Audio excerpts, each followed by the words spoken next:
And we are live. Hello, Josh. How are you, man? Long time no see. Doing very well, Benedetto. Good to see you again. Yeah, good to see you. We had a good run in a small company where, when you are a small company, there's a lot of Yep. work, a lot of pressure, not enough time, not enough people. Yep. Where do you want to start? Because I am so curious about your GiveCamp, but now I also understand you are a podcaster. You're going to be one about golf with specialized mic and tech. Can you show your mic that you bring Oh, along sure. in the? Sure. I've got this little case that I take out with me to the golf course, and inside it's got a USB-C a connector that connects to my Android phone, and then I'm using the other one actually right here, um, and that is it's a little Bluetooth mic, and so I can mic up two people while I'm out on the golf course, and it's a lot of fun. This was like $35 on Amazon, um, but it works really well for me. But yes, I'm very much enjoying filming my rounds, and I'm starting to put them up on YouTube. I've got one up at the moment. I'm currently editing my second one, but it's a new hobby, but it's a lot of fun. So, are you a good golfer? How long have you been playing golf? Well, so I started on my 30th birthday. I'm now 52, so 32 years I've been playing golf, and that's been on and off a little bit.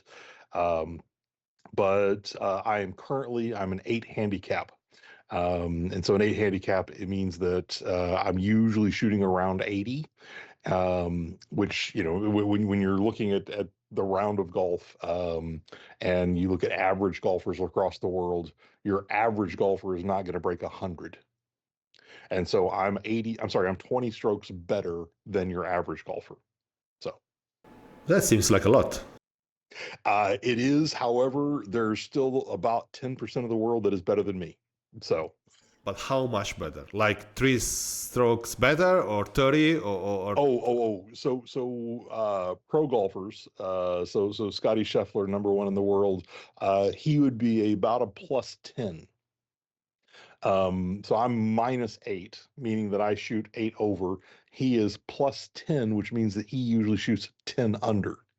So he is 18 strokes better than I 18. am 18 strokes on 18 holes.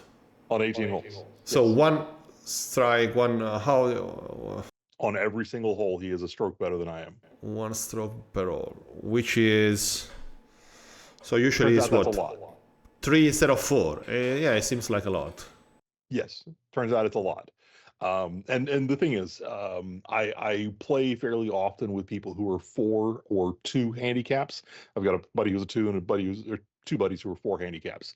And those guys usually beat me we look at raw score.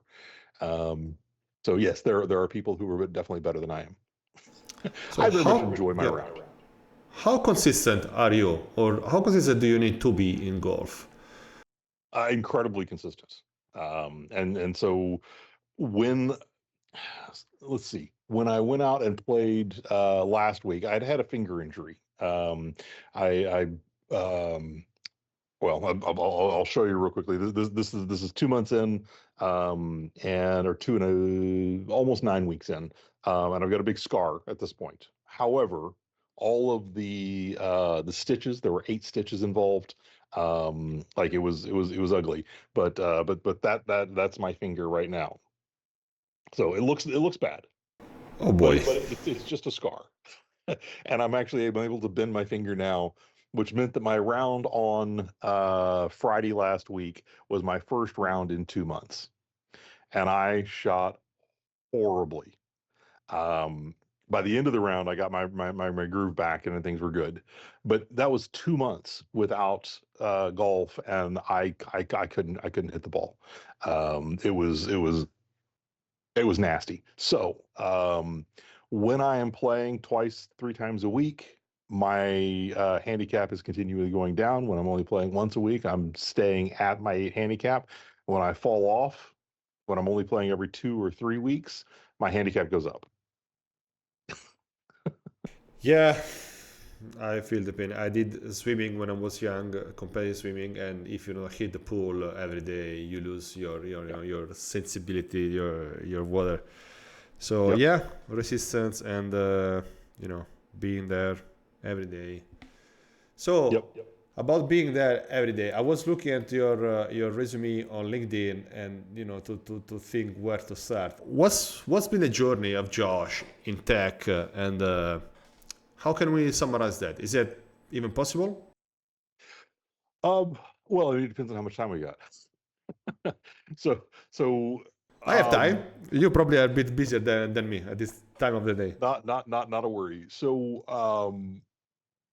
I'll tell you what. I'll give you about a minute's worth of my history, and Okay. then we can dive into any portion that that you're interested in. So college. My plan A was to go into theater. That was my plan. And me and my wife are going to live this bohemian broke lifestyle, and and just basically live in Pittsburgh because there was a little public theater and a radio station that both wanted me. And the theater wanted me from 4 to midnight, and the radio station wanted me from midnight to 4. And And so so the timing would work, but working two full-time jobs would make me about $12,000 per job, about $24,000 a year. I was excited about that. yeah. Um, However, we got pregnant. We had our first kid, and so I went to my college advisor, and he said, "Yeah, having your first kid, it's forced maturity." I went, "Ooh, that still sticks with me. Having your first kid is forced maturity. Like there is nothing else that will ever grow you up faster than having your Agreed. first kid." Totally agreed. So I went to Alltel Information Services, which is a banking software company in Little Rock, Arkansas. They were not able to hire comp sci majors who were willing to do COBOL, and the basic reason was they couldn't afford to pay somebody enough money to have them move to Little Rock, Arkansas. So, but they could hire the top grad from Louisiana Tech or from University of Fayetteville in Arkansas, but they couldn't hire anybody from MIT.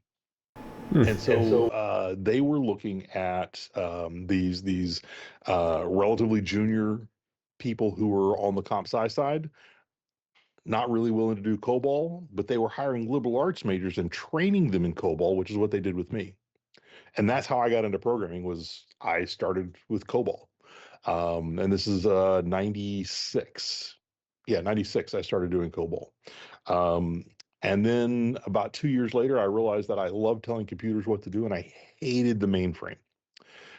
So I switched over to the client server division, where they taught me VB, C++.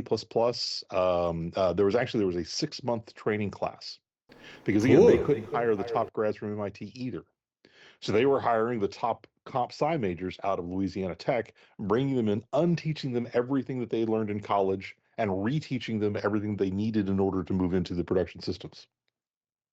So that 6 month training class, I went through it, did very well, worked my way up to tech lead, and they realized they needed a whole bunch more people just like me because I knew both the client server and the mainframe. So I went back and I started teaching that same class to people who came from the mainframe side of the world. One of my guys graduated out of my class. Day 2 after he graduated, he went on site with one of our bigger banking customers. Their lawyers had already called our lawyers, and he was able to trace from somebody clicking in the window all the way back over to the mainframe, and I actually saw all the flags and went, "Oh, this is the flag that's not set."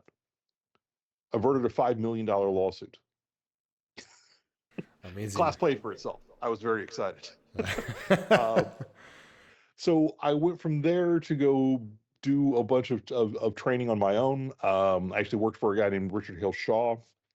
Did that for about 3 years, where I was flying around the world teaching boot camps, ASP.NET boot camps in particular, and XML boot camps. Those were both mine. Um, I also had a short-lived VB.NET boot camp for a little bit. Um, Anyways, then 9/11 happened. All the training materials all dried up. At 9/11, a big terrorist attack on New York City, and it really disrupted travel and training budgets and everything else, and all the training budgets all dried up. So I went to consulting. Started a company called SRT Solutions with Bill Wagner and Diane Marsh. Um, Bill now works for the C# team. Diane now works for Netflix. Her first job title at Netflix was CTO of Cloud. She's a lot smarter than me and Bill. How long ago? This was, well, it was 18 years ago. So yeah, at the beginning, before the beginning of cloud. Wow. I mean, Yes. it's Yep.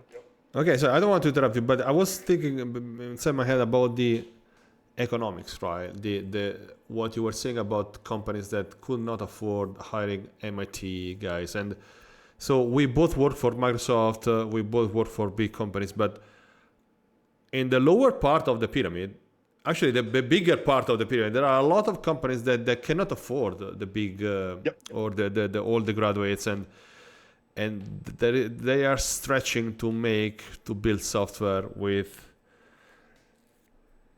I don't want to say lesser people, but maybe people that have less enthusiasm, and also maybe that kind of software is less interesting, right, to build rather than what we built at Microsoft. I mean, for somebody, not for everybody. It depends. It depends. So I'll be honest. You could not pay me enough to go work on the SharePoint team. Yeah, You yeah, could that's not pay me enough to go work on the Outlook team. Like yeah, those pieces of software, they are critical to the infrastructure of our industry, and of so many industries. They yeah. are boring as all get out. I could not, I physically could not bring myself to work on those. Right. So now you take a smaller company, actually the one that you and I worked in. Credit union service company, helping these credit unions give out these small dollar loans to all their constituents, members, all their members, right? Members, yeah. Um, that that was very exciting in my opinion. Now I would love to see what we could do now that we have so much more AI on the planet, but in general, I really liked that as a project. Um, and I mean, there were some infrastructure bits and such that we had to work on, but the reality was we were pretty deep into the innovation side of that, and I really liked that. Okay. So it depends on what you're talking about when you're talking about big companies versus small companies. So, so 2006, I sold SRT Solutions, and actually I sold it back to Bill and Diane. Bill and Diane, they sold their bits in, I want to say it was 2008. So it was about 16 years ago that she went to Amazon. Um, but I joined Microsoft, and when I joined Microsoft, I was an architect evangelist, meaning that we had about 3,500 customers in the central portion of the United States. It was Michigan, Ohio, Kentucky, and Tennessee were my four states. We had about 3,500 customers in those four states that were paying Microsoft for enough software that they had account reps. Very cool. However, they also had architects, and their architects, not all of them believed in us. And that was my job, was to go get them to go believe in us. So I did that for about 3 years, and it was really, really good. However, I realized that I had a much bigger set in the. By the way, I decided I was going to go way over a minute. Sure. So I'm more than a minute into my story, by the way. Just That's keep fine. keeping track of time. But so I joined Microsoft as an architect evangelist for 3 years.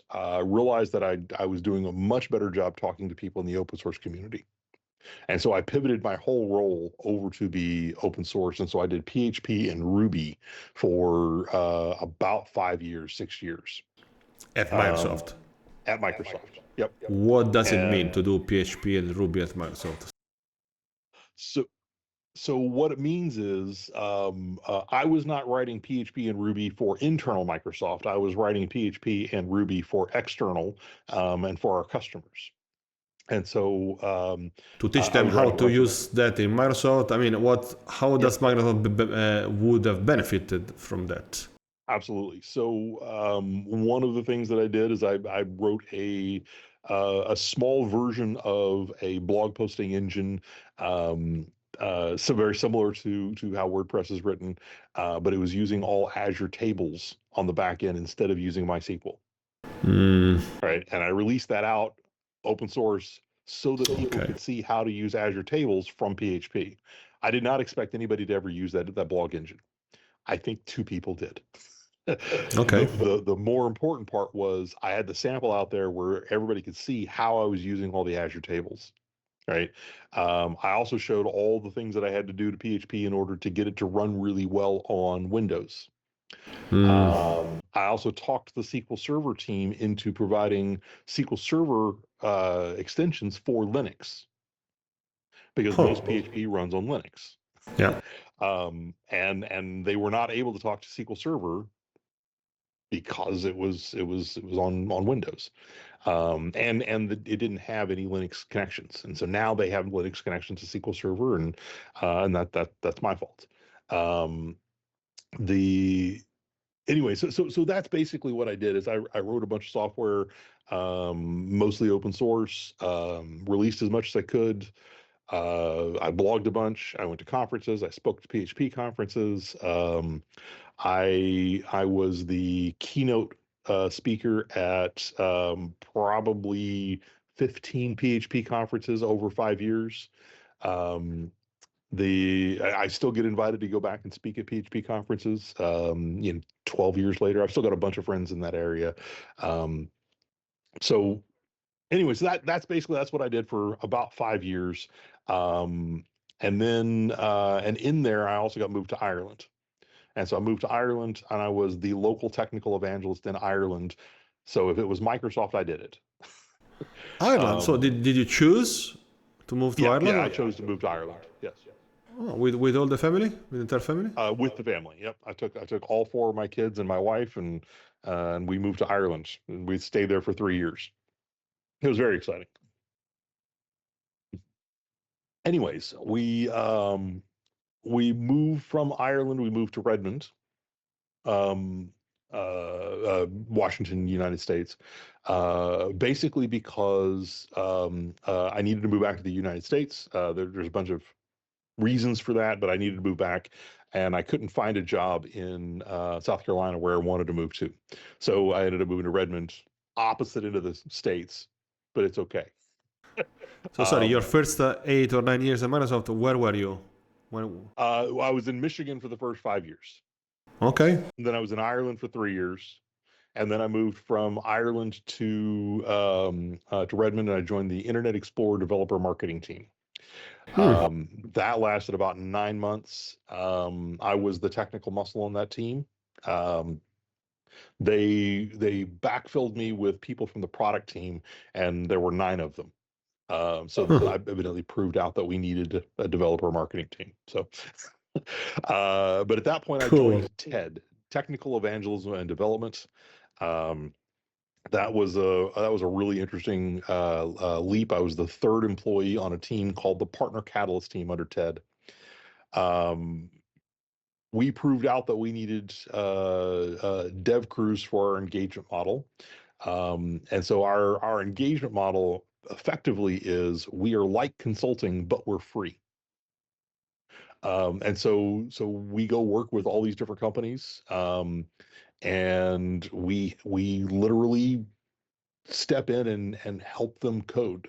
We But I code guess they need to be engineer. big clients for Microsoft in order to. So very early days on, it wasn't necessarily big clients. Very early days, we took on a bunch of startups. We took on a bunch of Okay. smaller companies, um, and that was really really good because it helped us build out our muscles and helped us Yeah. build out our practices and our work profiles and so on. And then we started evolving the system. And so at this point, 10 years in, I'm in a group called ISE, which is what TED has grown into. And ISE, Industrial Software Engineering. We're still consultants, but we work for, as you said, very big companies. So And you the get paid. S&P 500, what's that? And Microsoft gets paid for this, or still a free work?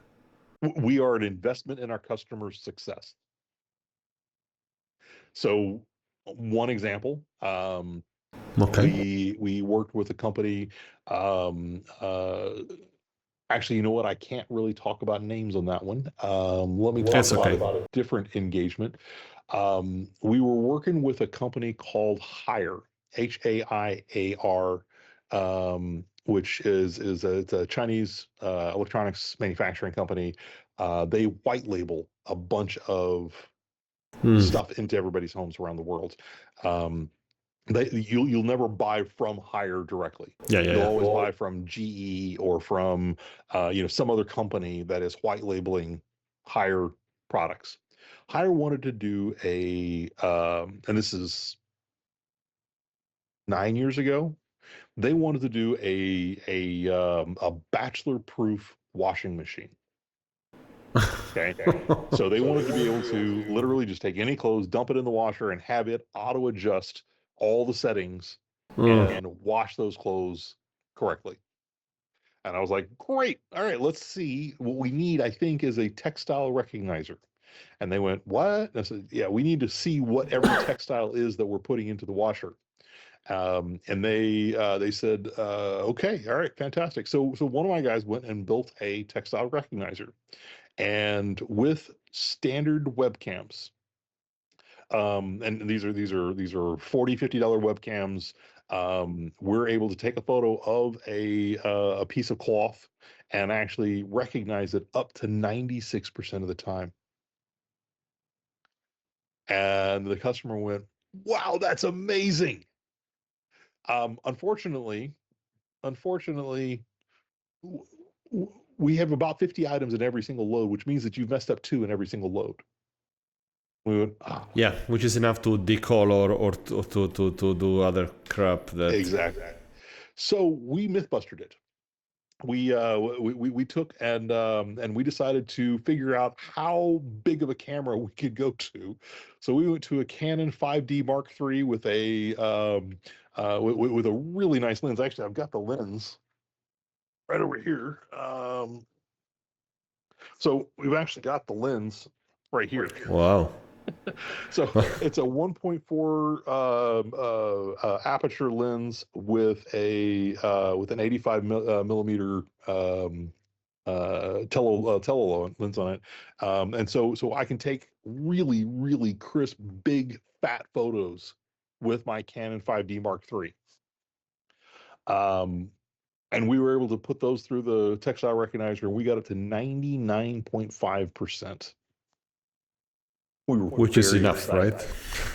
which the customer said, unfortunately, we can't use because that means we're still messing up something in every fourth load.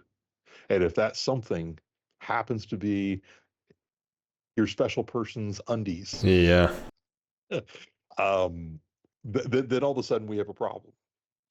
And so the customer went away exceedingly happy because we had taken years out of their research department. Yeah. And we were really happy because we had a custom textile recognizer that was 99.5% accurate with a big enough photo. And so we were really excited about that. The customer never paid anything for Yeah, you it. did a fail fast instead of a fail slow, right? Exactly. And so our customers, when we are engaged, we'll spend $3 million worth of people's time on a project. Well, we're going to get 10 million back on the ACR, the Azure consumed revenue later on. And so we approach every single project as hey, how can I make this customer successful? Because if this customer is successful, they're going to pay Microsoft more money. If we don't make them successful, then we've wasted all that money. Wow. Yeah. So Okay, so let's get to the. I mean, everything is interesting, but I'm particularly interested in your 2019, if I remember correctly. Yeah, President Seattle GiveCamp. Yes.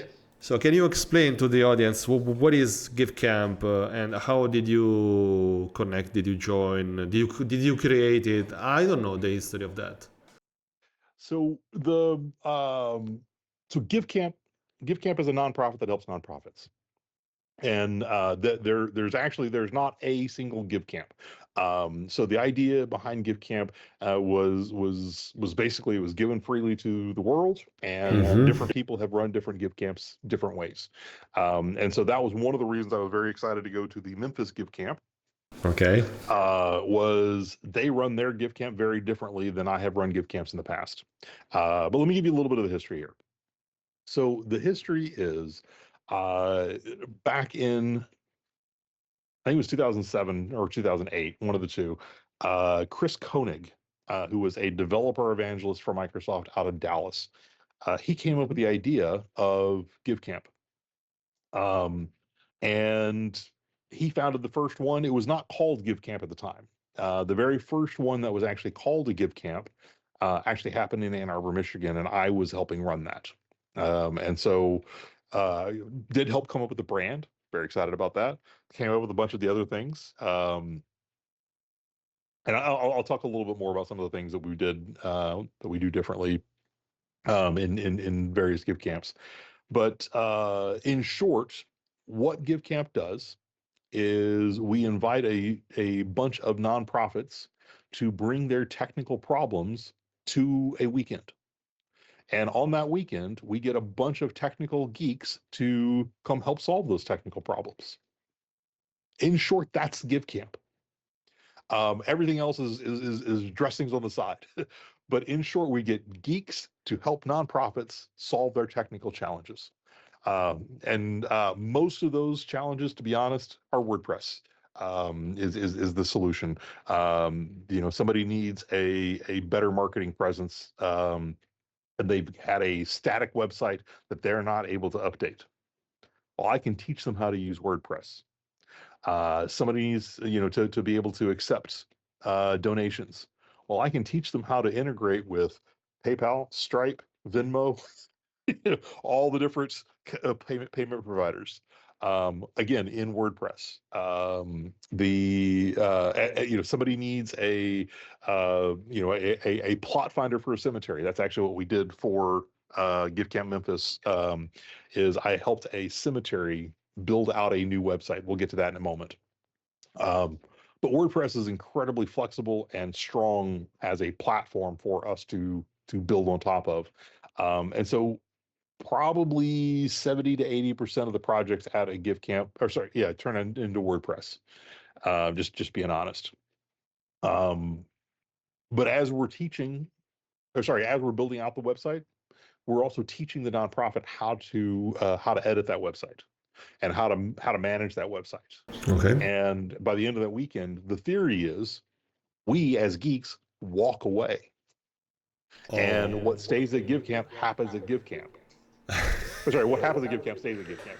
Meaning So that they need to manage the software, the system that you build or help them build by themselves with their own resources. So this is so instead of volunteering, a couple of hours a week or a month, people go there, invest, or volunteer 2 days two and and a 2 full half. days. Yep, 2.5. So the very early Give Camps, we actually stayed overnight. That was insane. We've realized that we're adults. Yeah, I was about to say that and that we need to when you are sleep. young, when you are in your 20s, I Yes, mean, who cares? exactly. So It's fun. at this point, we run and most of the give camps that I've seen run this way as well. We open up the doors at 8 a.m. We close them at 10 p.m. And do people need to register or they just show up? People register up front, exactly. So uh, give camp. Actually, let me continue on the history of give camp for a minute. So first one was in Dallas, second one was in Ann Arbor, and then we started having them spring up all over the United States. We had 22 or 23 at one point in time. I forget exactly how many. I want to say we've got probably 10 that are still active at the moment. Okay. Microsoft was a big proponent of GiveCamp and put a bunch of money into marketing and the running of the GiveCamps and so on fairly early on. Microsoft has backed off a little bit. Okay. So Microsoft is not directly involved in the GiveCamps. However, we do have still a fair number of Microsoft employees, such as myself, who are still involved in GiveCamp. Good. Microsoft still matches my time with money. So every hour that I spend on GiveCamp, Microsoft gives $25. Every hour that any Microsoft employee spends on any nonprofit, they can claim $25 for that nonprofit from Microsoft. By the way, That's interesting. That's good. and that, by the way, that is a I don't know if that's international, but I do know. Sorry, I know it's international, but I don't know if it's every country. So when I lived in Ireland, Ireland had time and time matching as well, and they would pay you about €25 an hour for work. Was it 20 or 25? I forget how much it was, but Ireland matched as well. So For GiveCamp non-profit. has grown. What's that?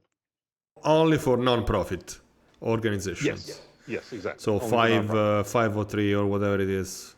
Yep, 501(c)(3)s or the equivalent in whatever country you happen to be in. Yep. So in theory, OpenAI could show up at your booth at your camp. That's a theory. Absolutely. Sarcasm notice, right? But it's like. Yeah. So I'll be honest. We've talked to Red Cross. We've talked to a handful of other companies that are decent sized nonprofits, and we have decided not to ever do any of them. Basically, our opinion is if the nonprofit is able to afford their own designers and developers, we're going to let them do that.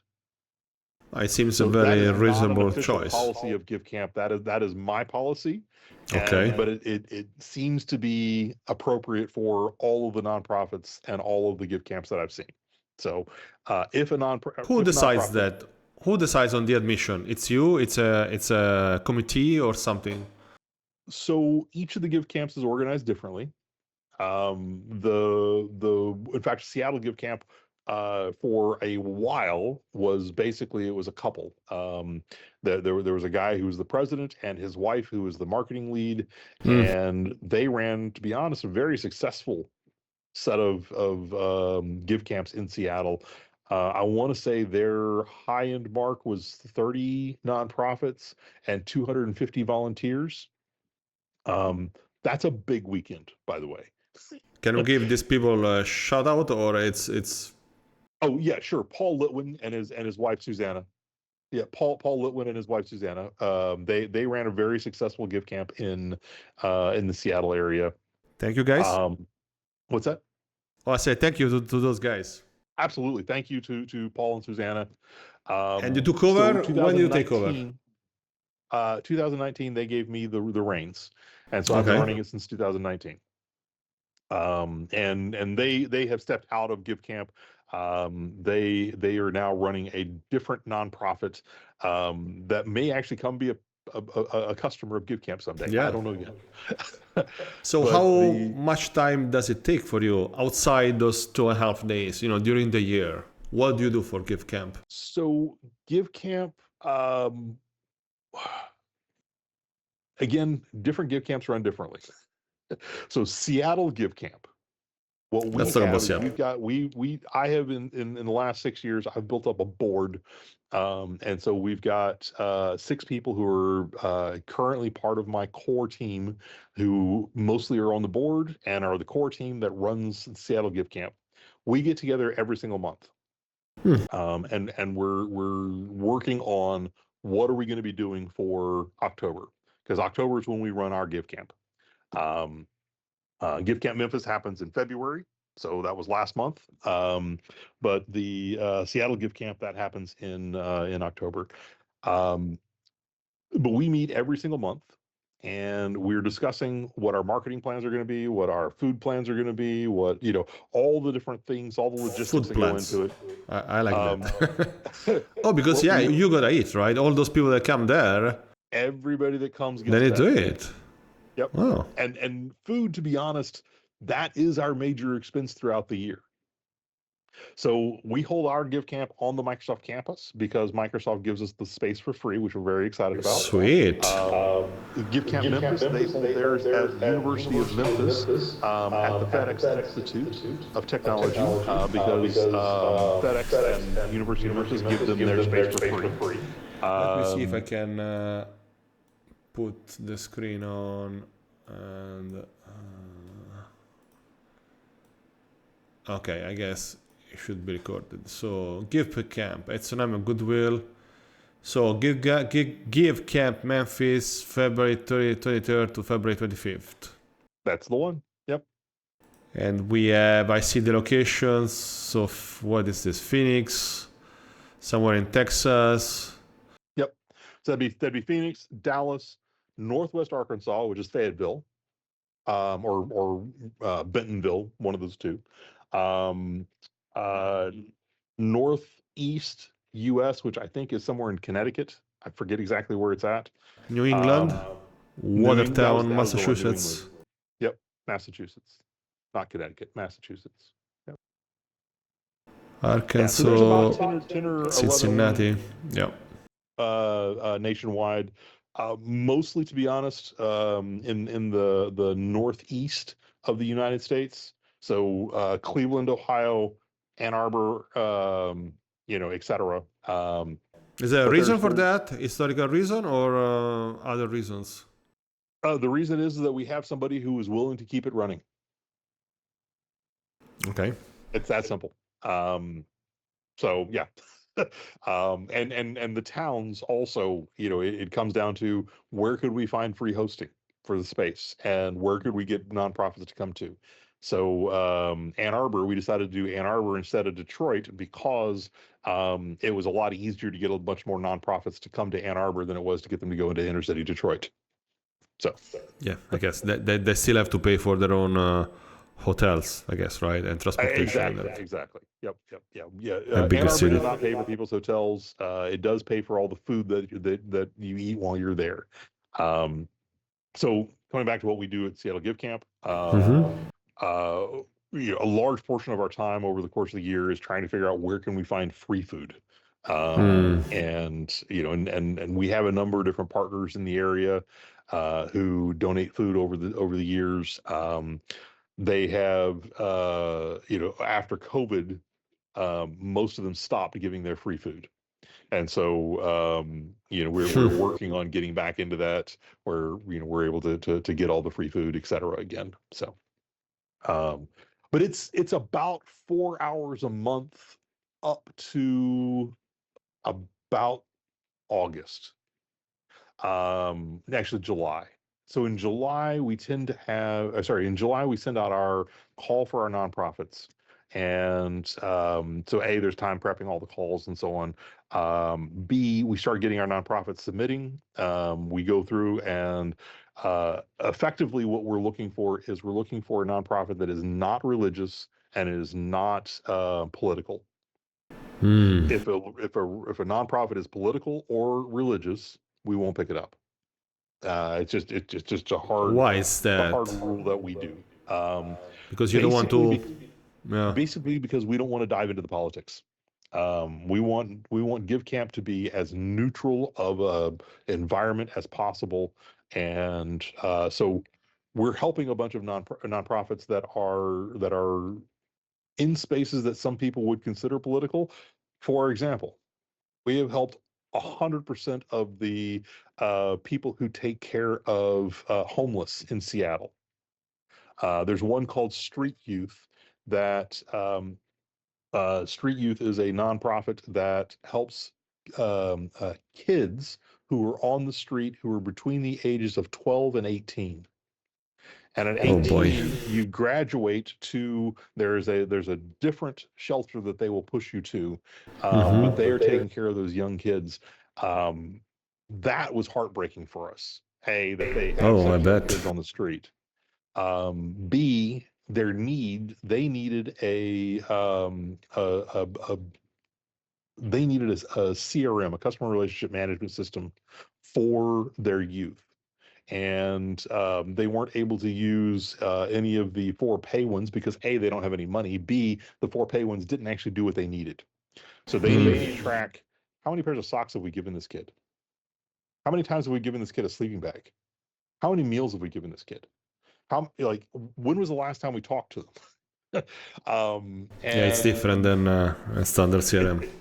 very, very different than a 4Pay CRM. So over 3 years, we built them a CRM. So the first year, they were able to track people and track items that they had given them. The second year, we added more functionality. The third year, we added more functionality. And now they've actually got a fairly full and robust CRM that they have started.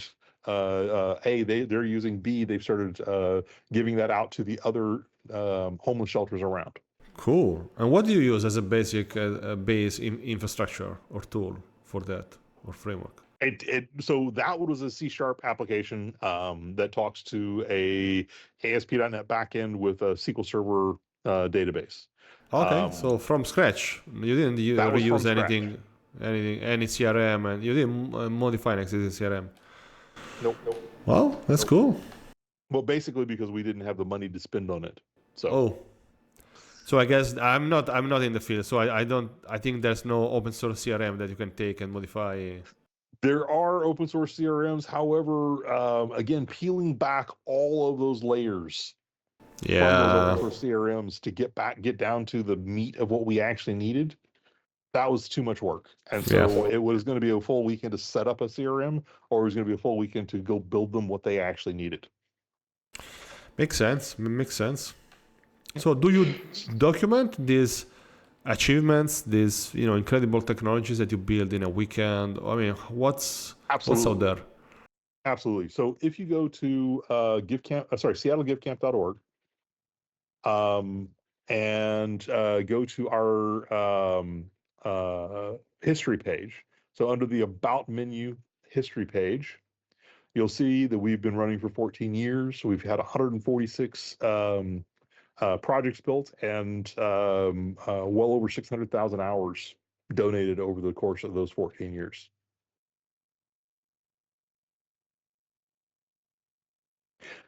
And then we go through and we list every single nonprofit that we've helped over the years and Wow, what we did for them.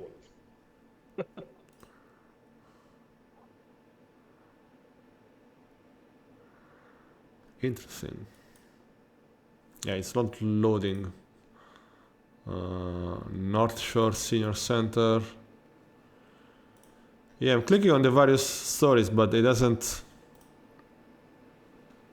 expand. I click on learn more. Oh, no. It learn more should send you to a page that is just about that. Oh, you know what? It's broken. It's broken right now. It is Go to working. my. For me, it's not working. It's It not sent me working. to an Okay. empty page. So I will fix that. Okay, I take your word for it. Okay, well, I will see you tomorrow Yeah. morning. Or, Right. However, you can still see all the projects that we've done over the years. yeah, we're seeing them. I Yeah, did and scroll it's something. there's so many projects that we've done over the years. It's been insane. Um, and I can remember 100% of them over the course of the last 7 or 8 years, since before I became manager. Before I started running the Give Camp. So Transplant House, as an example, in Seattle, we have one of the number one hospitals on the planet for doing transplants, the organ transplants, Yeah, and 100% of the families who are having a transplant need housing. And so there's a nonprofit called Transplant House that sits in Seattle. They've got about 30 houses that they manage. And all the people who get transplants in the Seattle hospitals, they can apply to get free housing out of the transplant house. And that housing, the interesting part about it is when you go into one of these houses, you have no idea how long you're going to be there because you Yeah. don't know when that transplant's going to come available, right? Because you've got to be there and ready whenever there's a transplant, whenever there's an organ that's available for you. And so you could be there for a couple of days, you could be there for a couple of months. I think that they had said that their longest stay was almost 9 months, but they needed a hoteling system. And so we built them that again in WordPress because it was easy to use and easy to make it do what we needed it to go do. So Ben Lobau, who is our technical manager at Seattle GiveCamp, he's very, very good at making WordPress do things that most people don't know how to do. So So let's summarize. So how many, roughly, what's the order of magnitude of non-profits that you get every year, and how many volunteers? How big is the event? So COVID hurt us. Just being honest, COVID hurt us pretty bad.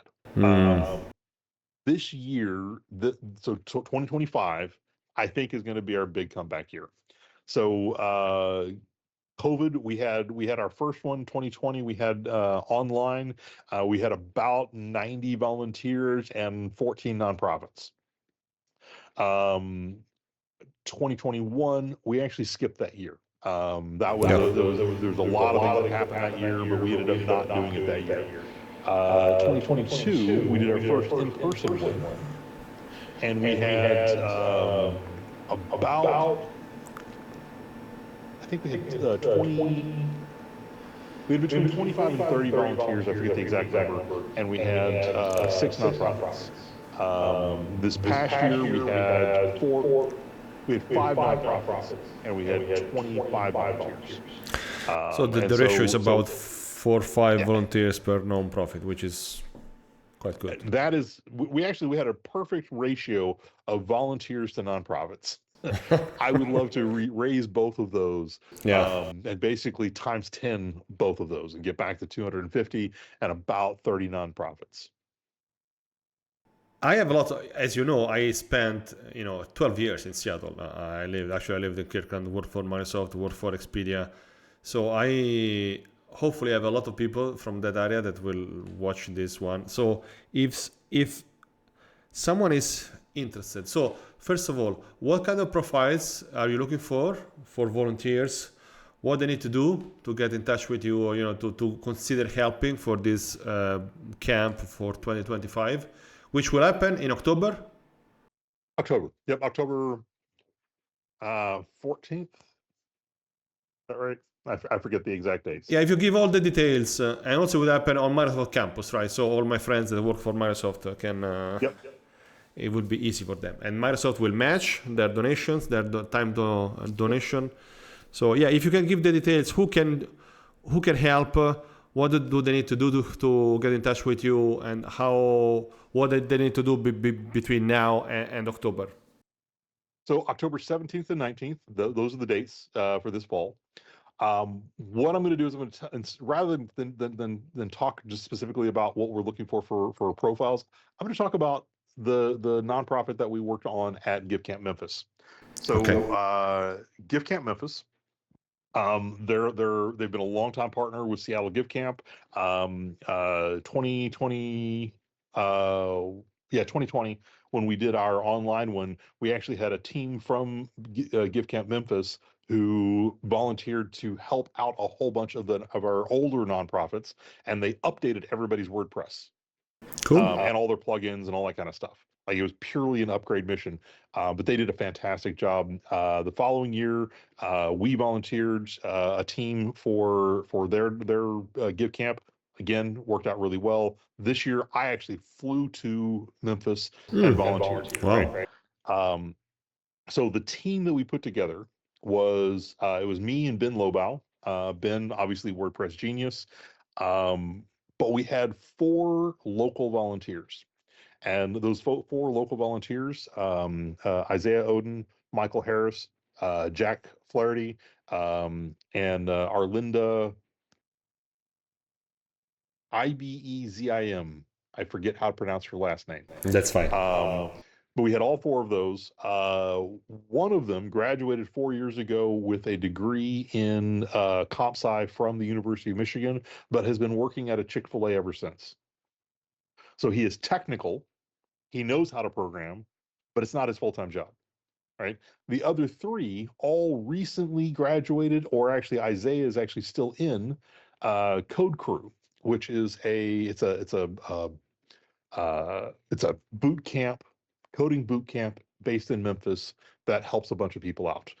They had probably 20 volunteers at GiveCamp Memphis this year, all of whom had graduated from or are currently in Code Crew. And so again, we're doing WordPress. It's not incredibly complicated. Okay. So basically, I had been do most of the hard programming behind our plot finder, which if you go to centerpointcemetery.org and take a look for our plot finder, you'll be able to see all the people who are buried in the cemetery there, and you can find them by name or by plot, row, and section. Um, and anyways, you can go find somebody's plot, pull them up, see their headstone, see their obit if it's attached, etc. And that was built again for effectively students and two guys who know WordPress decently well. So again, we need some people who know WordPress, and then we need a whole bunch of other people who are really willing to learn and who are willing to lean in. So Jack, we gave him figure out how we can use Google Maps to help our plot finder find things better. Cool. We told Michael we need a way to accept donations. Can you integrate the website with PayPal? And he did. Arlinda, we said, hey, we need a history, and we need there's a couple of these other pages that we desperately need somebody to go write. And so she went and did all the research, found out about there were tornadoes that tore up the cemetery in 1952, which is why we don't actually know where 100% of the cemeteries are, or not cemeteries, so the graves are, because Bubba would come out and say, I think my mama was planted right here. We don't know that's where his mama was buried, but we know that there's a headstone there now because that's where he said it was. Wow. But and then Michael, sorry, not Michael, Isaiah. I said I challenged him. I said, would you be willing to pick up WordPress theming? And he was like, I volunteer as tribute. Like, fantastic. And so we gave him 4 hours on the Saturday to figure out WordPress theming. And then on Sunday, we got our new logo in. And so a different designer. By the way, we desperately need designers. That is the one skill set that I will say desperately. We desperately need designers. At every single GiveCamp. We had a designer who showed up and designed us a new logo for Centerpoint Cemetery. And then she gave us the color palette for the rest of the website. And Isaiah was able to go theme the entire WordPress website. Again, I wasn't involved terribly much. I asked him if he wanted to do it, and he went and figured it out.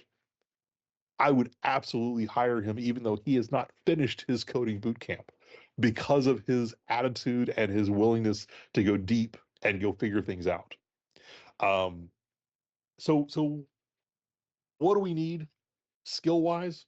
We need a handful of people who are deeper on the programming end. We need a handful of people who are deeper on the design end, and then anybody else who is technical and willing to learn, we can take them, and we willing to can help. absolutely find work for them. Yeah, interesting, excellent. Yeah, well, the message And is we also, out. by the way, we also need non-technical volunteers too, because A, we need a bunch of content. B, we need food delivered. We need people to clean up the place. We need we basically, if you're willing to volunteer for a GiveCamp, we can find a use for you. Interesting. Excellent. So, wow.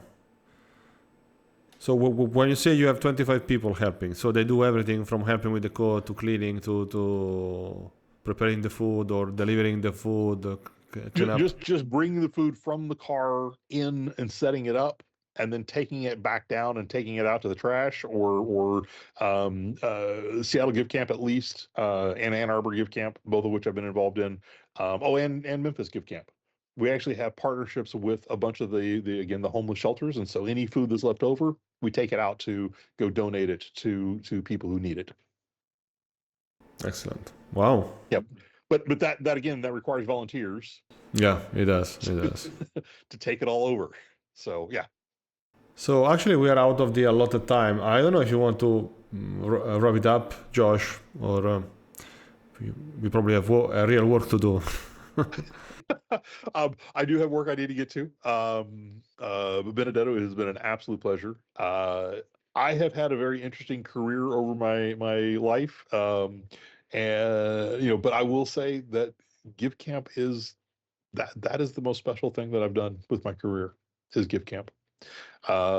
Being able to, like, Centerpoint Cemetery. These are guys, or men and women who have been running the cemetery since the 1860s, and they have no technology at all in amongst them. They were running things on spreadsheets, Excel spreadsheets. They had 65 spreadsheets. Those 65 spreadsheets, you had to work across multiple of them in order to sell a single plot because somebody had messed up when they created the spreadsheets in the first place. However, I was able to, using Cursor, by the way, that's another topic that I would love to talk about at some point in time is Cursor, or actually not Cursor specifically, but generating code through generative AI. I'm very, very excited about that right now. But I sat down with Cursor and I gave it the 65 spreadsheets and I said, I need to combine all these. And it did. And I went, okay, now I need to combine the columns. And I told it which columns that needed to combine from these spreadsheets to that spreadsheet, and it fixed it. I was like, well, cool. That was about 20 minutes, 25 minutes of me working with Cursor to get from 65 random spreadsheets to a single spreadsheet that had all the data. And then it was about another 20 minutes of me talking to Cursor to have it upload 100% of that to WordPress. Wow. Like, woo! But getting back to why GiveCamp is so special to me, I went and sat with Donnie and Carlin Nichols, who are the president and the treasurer for the cemetery, and we had them on Saturday morning. We had them already starting to upload pictures of each of the headstones, and I showed them the process for doing that. They uploaded over the weekend. They uploaded about 250 headstones. And they are on track to have all 3,000 some odd headstones uploaded over the course of the next month. But the fact that they have a website, B, we've moved from literally a wooden board, wooden sign in the cemetery that said, any donations mail to this P.O. box. Mail a literal check to a P.O. box. That was 100% of their financing. Wow. Now they're integrated with PayPal. I will probably go back and integrate them with Venmo and some other things over the course of the next handful of months. But the fact that they were able to go from literally a sign in the cemetery saying, mail your donations to this P.O. box, moving from that to we now have that website with the plot finder, with all of these other things, that was magical. Yep. That was really special to me. And that is why I keep doing GiveCamp, is because I get to see these people's faces at the end of the GiveCamp. And when I'm directly involved with like Centerpoint Cemetery, it's really, really special. But beyond that, being involved from the president's standpoint and watching all of these nonprofits go from this, I'm terrified at the beginning of the weekend, to, hey, I got this, I own this at the end of the weekend. It's such a special transition for people. Yeah, giving back is always, I don't know, magical, special. So my thought is kind of, we kind of won the lottery, right? We were born in a civilized place. We could be able to go to school, get an education. If we were born on the wrong side of of the planet in some remote village in Africa Right. where you barely make have food. We have been lucky, and I guess giving back is a little bit try to balance that luck or lottery or how you want to call it. Yep. Anyway, I'm Agreed. glad. I guess I hope we can do another episode maybe after the Give Camp in October, and so you can talk about what's happening, what Absolutely. happened, I would love to do that. and maybe I can even repost this one in a few months or when we are getting closer. But hey, all my friends in Seattle, please think about helping Josh and Give Camp, October 17th to 19th. Right? Absolutely. On my campus. SeattleGiveCamp.org is where you'll find all the details about Seattle Yeah. GiveCamp. And my email address, josh@seattlegivecamp.org. Feel free to email me if you have direct questions. That's so easy. Okay, Josh, thank you very much for your time. Good luck for this boot camp and or Give Camp, sorry. And we'll talk soon. Absolutely. It's been a pleasure. Cheers. My pleasure. Bye.